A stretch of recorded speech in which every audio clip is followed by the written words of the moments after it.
If you are a freelancer shopping for health coverage in 2026, you have probably seen ads for health sharing plans promising monthly costs half the price of traditional insurance. You have also probably noticed your ACA marketplace premiums just went up significantly. So, which one actually makes sense for your situation? Today, I am breaking down the real differences, the real costs, and the real risks of health sharing plans versus ACA marketplace coverage, so you can make an informed decision. Welcome to the Freelancers Wealth Blueprint, where we help self-employed professionals build real wealth through smart financial strategy. Let me start with what happened in 2026 that makes this comparison suddenly urgent. The enhanced premium tax credits that kept ACA marketplace premiums affordable expired on December 31st, 2025.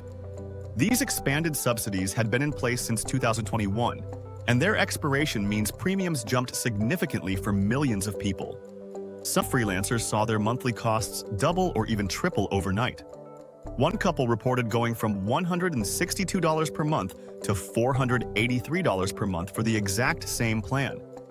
That is an extra $3,900 per year. So it is no surprise that freelancers are looking at alternatives, and health sharing plans are at the top of that list. Here is what a health sharing ministry actually is. Organizations like Medishare, Christian Healthcare Ministries, and Samaritan Ministries are membership-based programs where participants pool their monthly contributions to pay for each other's medical expenses. Medishare alone has over 400,000 members. These are not insurance companies. That is not just a technicality. It is the single most important thing to understand about them. They're not regulated by insurance laws, they are not required to cover anything specific, and they cannot guarantee that your medical bills will be paid. Now let me walk through the actual cost comparison. On the health sharing side, CHM individual plans start at $115 per month and go up to around $264 per month. Medishare individual memberships can start as low as $135 per month. These are significantly lower than unsubsidized ACA premiums, where a bronze plan for a single person in their 30s runs $300 to $400 per month, and silver or gold plans can exceed $500. But here is the catch.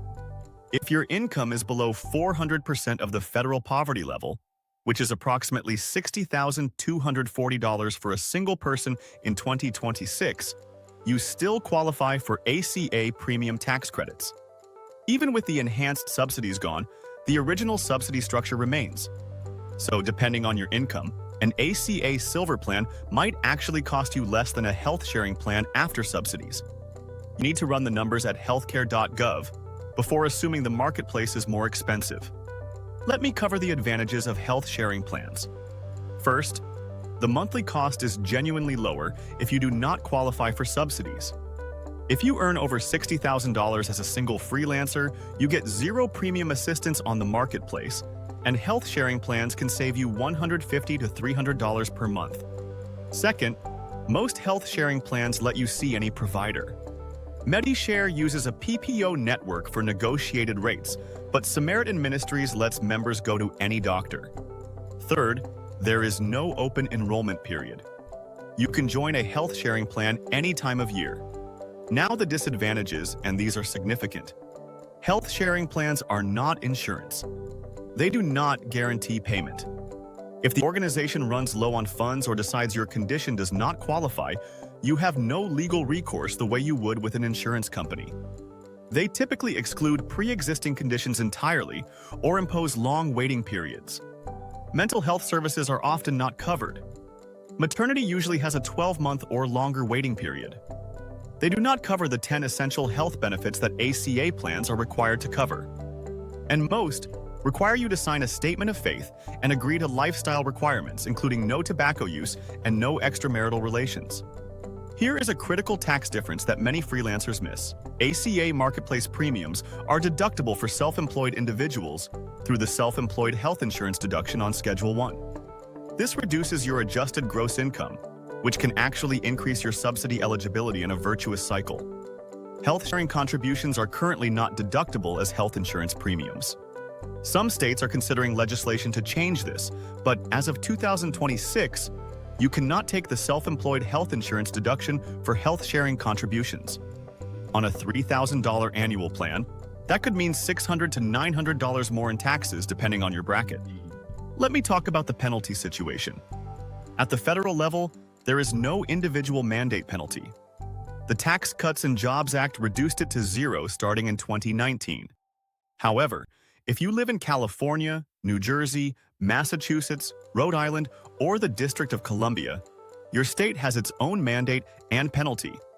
Some of these states recognize health-sharing ministry membership as an exemption, but you need to verify this for your specific state. Here is my framework for deciding. Choose an ACA marketplace plan if your income is below $60,000 and you qualify for subsidies, if you have any pre-existing conditions, if you need mental health coverage or prescription drug coverage, if you want legal protections and guaranteed coverage, or if you want the tax deduction. Choose a health-sharing plan only if your income is above the subsidy threshold. You are generally healthy with no pre-existing conditions. You are comfortable with the faith and lifestyle requirements. You understand and accept the risk that bills may not be shared. And you have a robust emergency fund to cover gaps. One more thing. If you are considering a health-sharing plan, I strongly recommend also keeping a short-term health insurance policy or maintaining an HSA-compatible plan alongside it for catastrophic situations.